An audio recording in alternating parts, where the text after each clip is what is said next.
everybody. Welcome to our podcast brought to you by Markov ML. I am in the Markov ML studio. And for our listeners, anybody who's new, Markov is all about AI agents for modern GTM teams. It's all about getting work done efficiently, giving you time back in your day to focus on the high value stuff. The name of the podcast, what's data and AI got to do with it? I keep calling it ADA, but you can't do AI without the data, let's be honest. So it features guests. I'll introduce you to David in a minute, but it features guests that are GTM professionals, specifically in the area of marketing. I'm sure a lot of the listeners today are interested in growth and demand gen, and of course, the necessary operations. We're all about focusing on authentic stories. We'll talk about the challenges teams face and celebrate some wins. No judgment, only learning. So let's dive in. And our guest today is David Baeza. And tell us a little bit about yourself, your background, and how you got into the world of marketing, and now running an agency for 9+ years. Let's see. How did I get into it? Started in sales early in my career, fell into marketing on accident. A client of another company I was working for, I rewrote a direct mail piece. It happened to work fantastic. That led me down the career path. So been in marketing since mid-90s, I guess, as a career. So quite a long time. Started my own companies, worked for others, early stage companies, all the way up to companies like Citrix, where I led global growth for their SMB to enterprise teams. They got me through an acquisition of a company called Expert City, which was the company that went on to build GoToMeeting, GoToWebinar, GoToMyPC, the original online tools. So some of you may be familiar with those. Yep. Then after we got acquired, I stayed there for quite a while because I was just happy as could be. And then left after 10 years, was acting as sort of fractional CMO to some early stage portfolio companies at Menlo Ventures. And one of the partners there, a guy named Matt Murphy, said, "You should turn this into a business." I'm like, "What would that be, Matt?" Because I don't know, agency, consultancy. I was like, I don't know.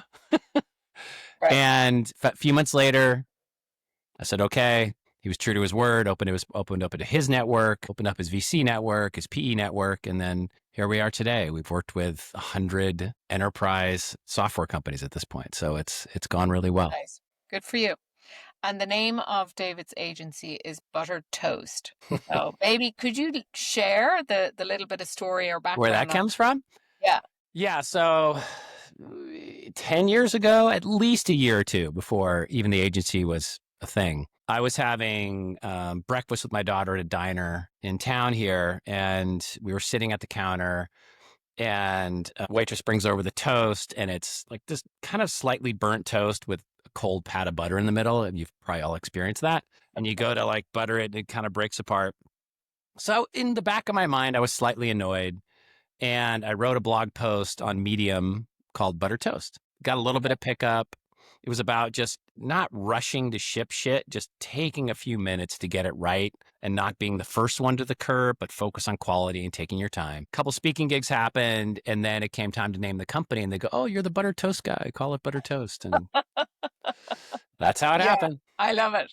And let's be honest, toast without any butter is not so interesting. Nobody wants that. Yeah. Nobody wants that.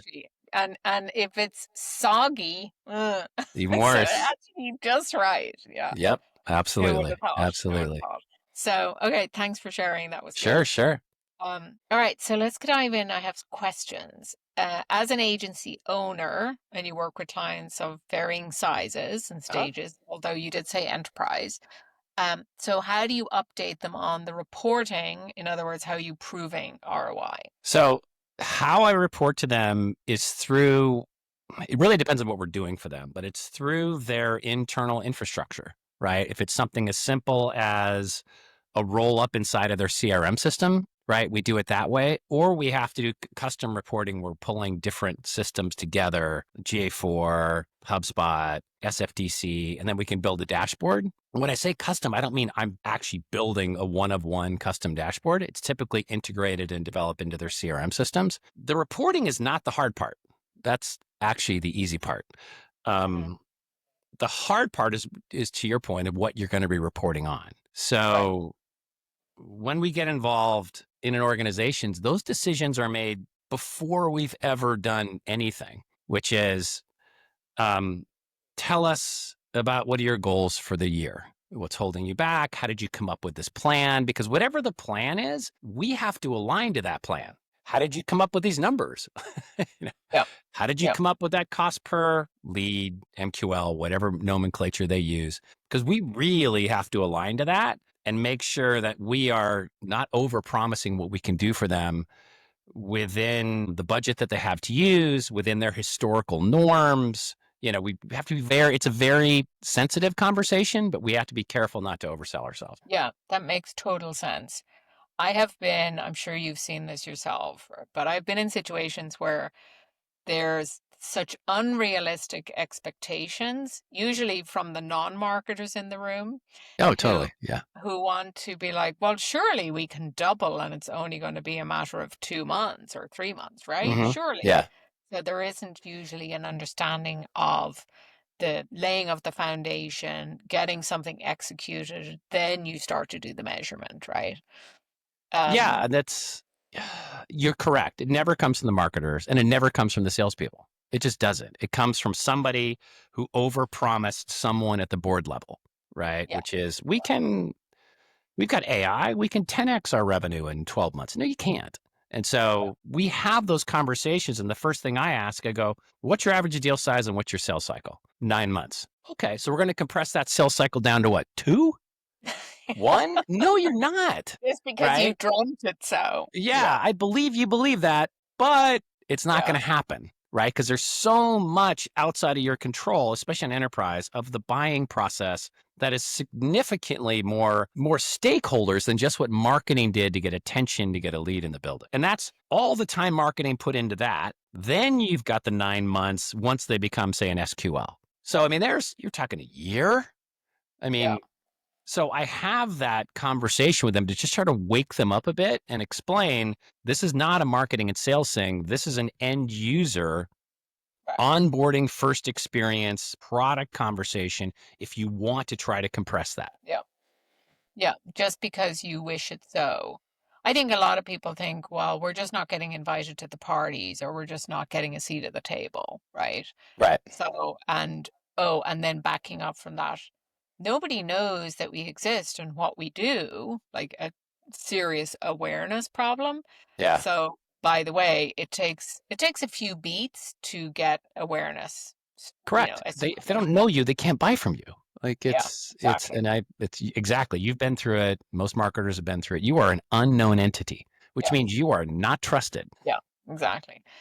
Okay, so you say that one of the mistakes or challenges for teams is they focus too much on tactics and not strategy. Correct. Why do you think that is, and why is that the wrong thing to do? Leading with tactics is, in my opinion, it's just a race to the bottom, right? And let's just keep it as simple as possible. It's just like AdWords, Right. right? Of the cost of what you can do it for. The right question to ask when people come to us, it's a variety of things, is I need more leads, or my website is not, performing as well as it should. Or I'm like, okay, let's unpack all that. Like, what do you mean it's not performing as well as it should? Or our media is not working. What do you mean it's not working? Like, tell me why it's not working. Or my team doesn't know what they're doing. Really? Who's leading your team? Oh, well, you are the CEO. And then I come back. I said, the best thing to do is to let us take a step back, do what's called audit and discovery, which is a really soft way of saying strategy work. And we're going to unpack everything you've done in the past couple of years. We're going to all your marketing systems of record, how all your lead definitions and how they're defined, where all this data is stored, like what you actually have to work with and what you have done with what you have today. We aren't going to twist any dials yet. And then we come back with a plan. So this is how your tech stack and how you've performed according to plan and why we think you're underperforming. These are our quick fixes. Do these 10, 8, 9 things to do better. And then here's a plan that you can step into for the rest of the year or next couple of years. Yep. And then we say, now that you have this, who wants to do it? You can do it. We can do it. A combination of the two of us can do it. And then once you have that in place, that process reveals the tactics. It's self-evident because if they have $10,000 a month to spend on media, there's not a lot of stuff you can do. If you have Right. 50, 100, 250 millions, it depends. Yep. Budget conversations are going to dictate what is possible, right, for you in the time frame that you want to do it. So then the tactics reveal themselves. Well, I want to do SEM. Why do you want to do SEM? Right. Like you tell me why. And so it's tactics reveal themselves, budget limits your investment in those tactics. And then there's time, right? And as you know, it's a conversation we just had previously. How much time do you have to prove momentum and what did you promise? Be honest with me. Just tell Yep. me the truth. What Yep. did you do? Great. Let me get my hands around your board member. We can show you momentum in terms of engagement, form fills, like lots of things that are precursors to a lead that then Yep. you can use to buy time. And if you can't Yeah. buy time, call me and I'll come in and buy time for you. Yeah.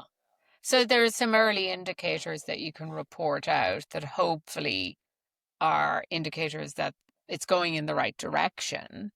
And then, yeah, I mean, every marketing campaign, it's not doing it for marketing's sake. It's ultimately doing it to drive revenue. So it doesn't, you still have to allow for time for the sales team to do all their touches. And then, that begets a Correct. meeting, another meeting, and so on and so on. So yeah, I often scratch my head. I'm sure you've had this challenge as well. I often scratch my head when you report out on pipeline and revenue or opportunities that hopefully converts. Often the clock starts when the opportunity is created. This thank you Salesforce, right? So then they think, right, now it's just the length of the sales cycle is the moment the opportunity started. But they forget to count the 3-6 months of warming them up, getting them to engage. The customer journey started way before the pipeline Correct. opportunity. Yeah, So a very good point. Especially the more people involved in the buying decision. I explained to heads of sales and heads of marketing and CEOs, depending on their experience. It's when you reach out to somebody for the first time, especially as an unknown brand. I ask them, did you get married on the first date? Did you get exactly. married on the first date? Yeah. No. Is that silly? Yes. What did you do? Well, you wanted to go for a coffee. You wanted to hold hands. You took a walk in the park. You saw a movie. All of these things while they're getting to know you. This is the same for the prospect inside of a company because their reputation's at stake because they brought you into the building. They're recommending you amongst, say, probably 3 other vendors, but their reputation's on the stake. They have to trust you. They're not going to trust you on the first date. And like, oh, Yeah. They're not putting their neck on the line where they could no. potentially be, fired or demoted or something. Correct. Yeah. Absolutely. Yeah, exactly. Especially when it's a big ticket. Yep. Okay. So marketers are under pressure to drive pipeline and in some cases revenue. So do we believe that's the right thing? And how much should marketing be accountable for? Or is it depends? I believe it's the right thing. But I come at it from a different perspective. So I come from the perspective that I came up in demand generation. So I was always very close to the balance sheet and accountable to the business. It was just my norm. If you are a purebred brand marketer or some comms, you might not think the same way. Right. So I look at it from the perspective that everything marketing produces has a job to be done. Even if you're hired, even if you're a content agency and you're just doing content, the style, type, volume, amount, and where it's placed is placed strategically because it has a job, which is typically to influence some sort of action. That has measurement. I can measure how much you engage with my blog post. I can measure if you watch that video. I can know if you look at the infographic or sign up for the webinar. Like there's a job to be done, which then can be attributable to revenue down the road. But I Yep. agree in accountability as much as it possibly can be measured. And we know that in terms of measurement, you know this especially, customers going to take their own journey. They're going to show up, not show up, read a blog post, disappear for a month, come back, do something. It's not all perfectly measurable, unfortunately, but significant portions of it are. Yep. Yeah, we have logs, we have data touch points. Now, attributing all that, then their measurement is a gnarly thing that most marketers are really grapple with. But we won't go there today because we don't have that much time. So, but put a pin in that. I'm sure you and I could talk about attribution and measurement forever. For sure. So we agree marketers are accountable, they should be driving pipeline. The one sort of sticky point there is usually, in my experiences, did you generate that, as in, last touch or even first touch for that matter, or did you influence that? And then when you say no, marketing is very much in the influence. Sometimes Hmm. it's a direct line, right, from a thing marketing did and then a direct line. But most often it's more influence, especially if it's a sales or hybrid Hmm. model, which most are. So then the influence thing, that's where it gets really sticky, right? Where we could have a whole podcast on just that attribution alone, right? Yeah, and that's a losing conversation, in my opinion, when I talk to portfolio companies or companies in general. The first thing that I know if I hear that, sales and marketing is not aligned at all. And usually misalignment is not people behaving badly. It's really not. Most people are good intentioned. It's misaligned compensation. Is the sales team being compensated for influence or first touch? Are they being compensated for a meeting that they had to drive? Like all of these things are nonsensical in my opinion. Sales should be compensated for closed won business. Sales can decide how they want to move their team by geography or product or whatever. Marketing does its job. uh, Call it whatever you want. Yeah. Influenced, sub-influenced, kind of influenced. Marketing is driving demand towards the sales pipe, which becomes a lead. Yeah. Great. Go close it. When they don't have alignment, that's the first thing we do is unpack. One, where is the definition of what a qualified lead is, and is it written down and agreed to by both departments? 9 times out of 10, it's not. Who's the ICP and persona? Agreed upon, documented, and updated. Most of the time, not. So misalignment is process and misaligned compensation. Once you zero in on those two things, you insulate the salespeople, protect them. You should make a lot of money on closed won. You eat what you kill. Yeah. Sales team, a marketing team drives leads, and the handshake ends at the SQL and marketing stops. It's simple. They just make it really complicated. But I think it doesn't have to be. It really doesn't have to be. Yeah, agreed. I 1000% agree with you when there's that debate on you did it, I did it, then they're just, Yeah, they're it goes nowhere. That's just but it's good that when it surfaces, it's good because it's revealing a problem that, in my opinion, is fairly easy to fix. yeah. I do think though that marketing can continue after the deal is closed, right? There's other things marketing is doing, of Oh, for course. sure. Yeah, Yeah. yeah, yeah, for sure. And they get, if the deal gets recycled, or they want to do cross sell, upsell, or invite them into a Yeah. newsletter or webinar, for sure. I'm just talking like first transact. Yeah. Fair. Okay. So in terms of measurement, do you believe marketers should define what the most important metrics for the business are? Or do you believe it should be a top-down C-suite decision? In my experience, it is a top down C suite decision because they built the plan that they sold to the board, right? And Right. within that plan is marketing costs, sales costs, and the metrics associated with driving qualified demand and closing deals. They're Yeah. already baked in. The question is what you report on an ongoing basis. So metrics like engagement, things like that are, in my opinion, insular metrics that we talk about in weekly marketing meetings. No one else is going to look at conversion of your uniques and new visits and form fields on the site. Like there's a whole bunch of stuff that marketing looks at to influence to create a lead. If I'm an exec, I just want to get right to it. What was Mhm. driven? What was the cost per? What's the progression on a percentage basis from one stage to the next? Once sales has it, what's their progression of percentage from one stage to the next? How many are recycled and why? Like if it's unqualified, even though we defined it as an SQL, both sales and marketing made this decision. Marketing's job is now to sit in the sales meeting, all hands meeting every Yep. week, and eat shit for the rest of your life. And I tell people that I don't care how much qualified demand you drove. I want you to sit there with a smile on your face and listen. Just Right. truly listen to what they're saying is happening on calls that you're not picking up from the data. Take that back, fine tune the machine, and Yep. keep sending it. But Yeah. yeah, Yeah. that's how I I, look at the world. yeah. The feedback loop is super important. Yeah. If the sales team are on the front lines, now don't listen to the loudest person in sales. Mhm. There is AI solutions that can take all your gong sales calls and then give you insights into it. So do that lift so you don't have to sit there and Correct. listen while commuting into the office or something, right?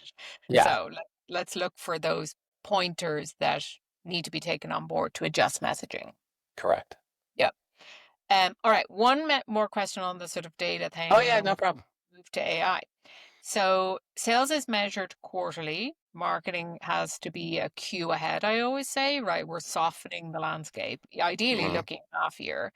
So how do teams get aligned when they're looking at different time frames? So historically, you have a marketing cohort. Let's just say you're in Q1, and then now marketing is measured on the deliverability, which is, let's just keep it simple and just say it's just qualified demand from Q1. That then cohort is just measured over time because it's of a 9-month sales cycle from the end of Q1. Those deals aren't closing till Q4, right? But as long as those cohorts are lined up together with each other and they're kept as such, then it's fairly easy to report on, right? But you're right. They're operating, even though they're operating on the same time, they're not operating on the same sales schedule in terms of, qualified opportunities, closed one. Does that answer your question? Or am I Yeah, not understanding you? no, I think you're good. I mean, in my world, as a marketer that's driving pipeline, you do start the clock each quarter, but you have pipeline that's spilled over. So you don't start the pipeline on the quarter with zero, hopefully, unless you were closing 100%, right? Right, right. Of course. Yeah, yeah. So Deal some flow of falls from one quarter to the next. Yeah, so you have a rollover each quarter, hopefully. So I think the harder part for a marketing human is trying to keep up with that 4x pipe all the time, right? Because life is like this, right? This is how it goes. It's not like up and then more up, right? There's always the up and down natural cadence that you have within a quarter. But Yeah, when you there's the amount of plan out, coverage required. And the amount of yeah, coverage, though, is typically built into the plan. So this is why I kind of go back to the plan every time. Is there 2x built in, 3x, 4x? Like, what's the amount of coverage that was built into this plan? Then I yeah, look at if I'm on the hook for a portion of that, I need to understand average productivity per head count on the sales side. So you're basically, it sounds really cold, but salespeople are my human landing pages. You perform at a certain rate historically. I know you do because there's a plan. Do you close 1 in 10? Okay, let's just say your average productivity is 10%. Take out the studs and the laggards. It's 10%. So if I do my job, you should roughly be closing 1 in 10. yeah. And it's a really simple way of looking at it, but that's how I look at it. Yeah. Yeah. And also, yes, if you're doing your job, then you hope that you're keeping your quality high enough to maintain that close rate, right? For Correct. example. Yeah. Okay. They will be the first people you hear from, if not. Of course. And that's why just having it written down of what quality, because it's all a digital body language up until a human talks to them, Yeah, or maybe an that's AI true. agent, and then a human talks to them. But at some point, it's all digital. Like we both agreed what 100 points in the CRM system looks like. Yeah, You visited these exactly. pages, you did these things, you agree this is qualified, they agree this is qualified. Yeah. Then you're right. To that point, it's the gong recordings, it's sitting in the sales calls to find out what is the data not, or what's changing. Yeah. Yeah. There's external forces at play, of Right. course. Um, all right. Actually, before we switch to the AI, I have a few questions there, but I do want to let our audience know that you've written a book. I'm very impressed. Thank you. Can you let people know what the name of the book is and what it's about? Yeah, the book's called Company Agency Fit, 10 Principles of Marketing Success. And it really has to do with shameless plug right there. There you go. And a buttered Um, toast on the front. this butter toast right there on the front cover, right in I the love it. logo. I love it. After working with all these, so company agency fit is a play on product market fit, right? We noticed that when we're even talking about misalignment with sales and marketing, that can completely just unrail an engagement with an agency if there's not alignment on what you're doing, why you're doing it, and how you measure success and performance. The book covers those, and there's nothing about tactics in the book. It's just how to get from being misaligned to aligned so vendors working with companies can be successful and the companies that hired them can have a successful outcome. Right. But there's so many, just we saw it over and over and over again of misaligned organizations which makes it near impossible for a vendor to plug into. So we come in and create framework of alignment. We've done it so many times. We wrote a book about it so that other agencies, vendors, contractors, or whatever can plug into an organization and have the best shot for success. Yeah, I love that. I do have a little sneaky side question there. Do you think, and you've been in your agency business for close to 10 years, right? So do you think the agencies are going away, or are they more important now than ever before? You mean And going away because of AI or? yeah, I mean, look, yeah, there's a lot of change in the market Yeah. because of AI. So what do you think? I don't think they're going away. I just think they're changing, right? At first, I thought, oh shit, they're going away. The more that I've worked with AI now, the more we have used AI, the more we understand how humans work. I think the smartest agencies or companies are leveraging AI to find multiples of efficiency or outcome or success. AI is only going to get better, right? So even us as an agency in the past 12 months have had to really evolve very, very quickly. What I see happening is people say things about AI and their agencies that just aren't true, right? Or they look at volume, or it's a race to the bottom in terms of pricing. It is looking at it at the state that it is today, looking at AI as sort of a co-pilot, co-developer with humans is a very smart way to go, right? I think depending on if you're talking to the CFO, CEO, or CMO, you're going to get different answers. But I don't think the agency as it traditionally has been, I think that's over. As it is today, it's a co-pilot. In the future, I think there will be roles and functions that get replaced 90% by AI. So what type of AI tools have you implemented recently? So we use tools for engineering, we use tools for content development, we use tools for outbound SDR, we use tools for deep research. The area we are still investing, I wouldn't say the most time, is probably AI operations, is trying to understand how to implement it in everything I'm talking about is a client and agency oriented task of some sort, right? So content development, for example, like we have leveraged the tools, deep research tools have exponentially accelerated our ability to do very complex, in-depth white papers. Like it just has. Like we can move at a significantly faster pace than ever before, with really high quality output.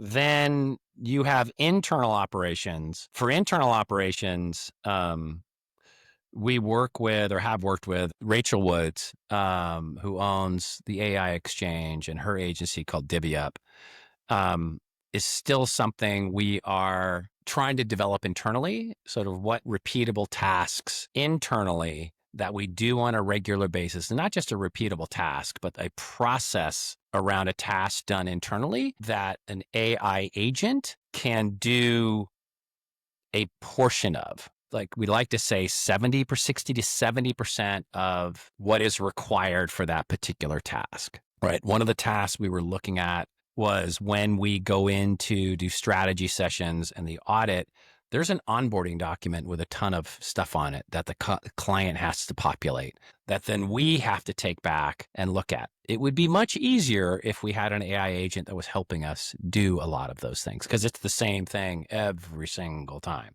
And so we're still evaluating that, but that's an internal butter toast operations for us. Then most of the heavy implementations have been client to agency, agency to client. And so the idea is that you're fast forwarding the actual output of the content, right? Yes, to a degree. We're fast forwarding Rev 1 for sure. Right. We can produce at a higher cadence with less people. We just can. And then how do you maintain the quality of that output? That's the human part, right? Because every client's voice is different. We can't write in our voice. When we produce for ourselves, we have it down. the model knows exactly how we talk about ourselves, with the exception of our head of content comes in and reads everything in advance to make sure it aligns with what the output is. They get a second read by an editor, and then off it goes. But with a client, you're in there for a short period of time. Most of the time, their tone of voice isn't even documented. So you then have to take a significant portion of their historical context. You have to read it. AI has to read it. And you've got to really develop a tone of voice and build a prompt around that then can give you an output that's as similar as possible to what that client's trying to achieve, along with ingesting their ICP, their persona. Like, there's so much stuff, and it has to happen fast, right? Because most of the models they train over time. They get better and better and better over time. We have to go quite quickly. So it does require more human intervention for us, for a client, than it does for ourselves. Yeah, that makes sense. Do you think AI will fundamentally change the shape of the marketing team in the future? Yeah, yes, I do, for sure. Yeah. I mean, agents are going to pick up, especially their custom built agents, are going to pick up task-oriented things first. The same way machine learning has done for a long time. It's repetitive task-oriented stuff. It's going to start to pick that stuff up, if that's what you have inside of your organization. I think strategy, creativity, those things are still going to be not the exclusive domain of, but it's going to require human execution, especially for an agency, because you're moving from client to client to client. Most clients are not as dialed in our experience with AI as agencies are. It sounds counterintuitive. They're reading about all the failure rates of enterprise organizations around initiatives. They're trying to move AI into the product. They're trying to move AI into process, and a lot of it's just failing. And I don't really know why it's failing, but it's just failing. We are adopting at an accelerated rate for service offerings, not software offerings. So it's different, right? In my opinion, it's just different. But I think it's, even once they have AI, it's understanding just the conversation we had around, and I'm still keeping it around content. If you have tone of voice, how's it documented? I'm friendly. I'm not combative. I'm not a know-it-all, but I'm really smart. Like, okay, let's just see how AI ingests that one. It might not. And so you got to run it again and again and again and again to tune the model. That requires the client to have patience. They don't have patience. So it's, we have to move quickly by the very nature of the client engagement to get it and that requires a lot of human intervention still. Yeah. And you also had become skilled faster, because as an agency, you're context switching, and you're doing it for a lot of different agencies.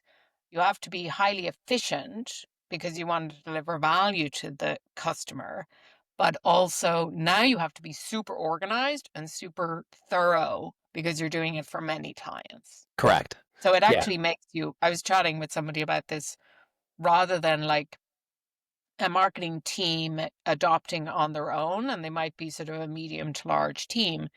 They actually they sometimes take too many shortcuts, and they're not as process rigor. And I think in order to learn and adopt AI, you do have to apply a lot of rigor at the outset because it's so new. So agencies are probably better suited to that. Yeah, I mean, this comes back to sort of, for us, AI operations, which is an example of what that would be, is the process of deep research around producing a piece of content on behalf of a client. The steps are the same. Yeah. Right. And so once you document those steps and that process, that then can be potentially, an agent can take over that first step, but then still requires a significant amount of human involvement, but it can just hand off that first piece. Yep. That makes sense. Okay, one last question, and then I will let you go for the day, David. And this has been fun. I've enjoyed our conversation. Yeah, me too. How should CMOs and leaders stay up to speed on all the new AI advancements and changes? I would just say staying up to speed is so subjective depending on the pressure that exec is feeling from other people in the organization, right? It's nerve-wracking. It's okay to be afraid, is what I would say.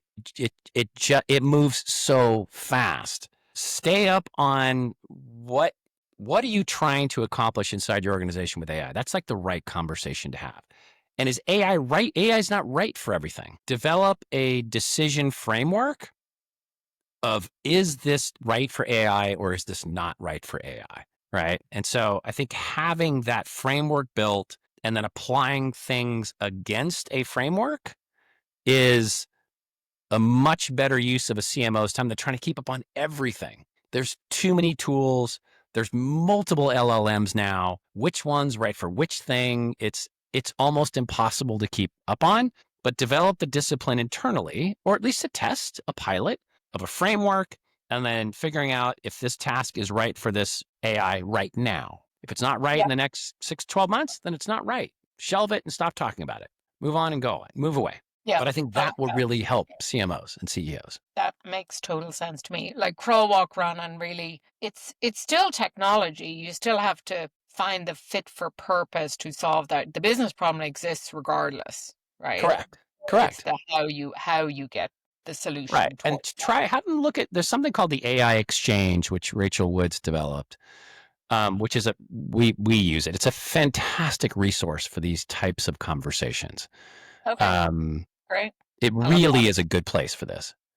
All right. And Chris Penn, he's also a great resource. He's got a really good framework. I forget what it's called, of how to apply AI, but these things are there. You can get them off the shelf and test them because other people have been doing it. So try their frameworks and figure out if that works for your company, Nice. and then focus all your efforts on those tools, not Gotcha. every headline coming down, because they come out every single day, but focus on what can impact your organization positively this year, and just focus your resources there. Great. That's really helpful.